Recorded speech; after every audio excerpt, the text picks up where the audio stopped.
था तरा की मनुंगदा लमलाई एसी की लंबी अयाम्बा ब्लैक टॉपिंग टोबो लोशिलगनी हाइना लमलाई एसी की एमएलए केएच इबोमचाना मियामदा थाजबा पीख्री सेक्टागी लफुपोकपीदा लैबा इपाक केलेम्बा खुबमदा नौना साबा इपाक केलेम्बा मीटिन संगलेन संगाबगी थौरमदा वाफम असी महाकना फोंदोखिबनी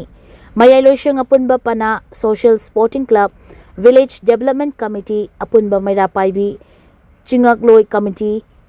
अपुनबा लौमी लुप अमदी पना मशा लोइशंग यावना सेक्टागी तोंगान तोंगानबा लुप सिंगना सेंदुना पांगथोखिबा थौरम अदुदा मयाई लोइशंग अपुनबा पनागी प्रेसिडेंट हाउबम याई स्कूल माइटे सोमबुंगी जिला परिषद मेंबर युमनाम इबुंगो पुंगदोंगबम ग्राम पंचायत की चेयरपर्सन इरुंगबम प्रेम अमदी सीडीआई सोमबुंग ब्लॉक एस इंद्रजित यावना मरुइबा मियोय कया सरुक याखी थौरम अदुदा एमएलए केएच इबोमचाना मखाताना हाई इरिल तुरिल की मथक साबा सेक्टा अमसुंग लौशांग खोंगी थोंग अनि एसी अथुबदा लोइशिलगनी हाइकी आई तौबियाबा आई तौनिंग खरा केंद्र सिदकी वेना तौबेना आइना खंजबा मयाममा लई अदा सिगी मनुंगा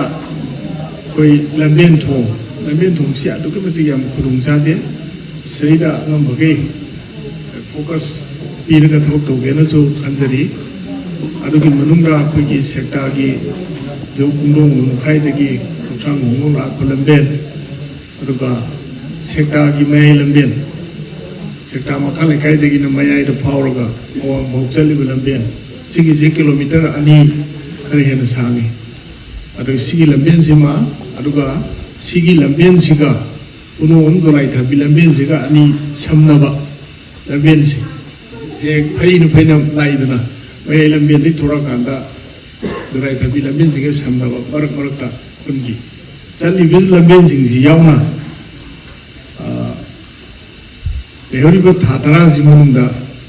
कोइलास थारुंगे ना एक खंजरी अदुगा लोइना मजेके कोई सेक्टा की थों कोई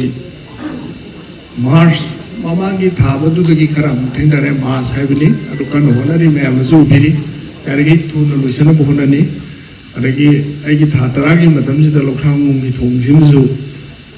लोइसनबगी पांदम मदुम थमजरी।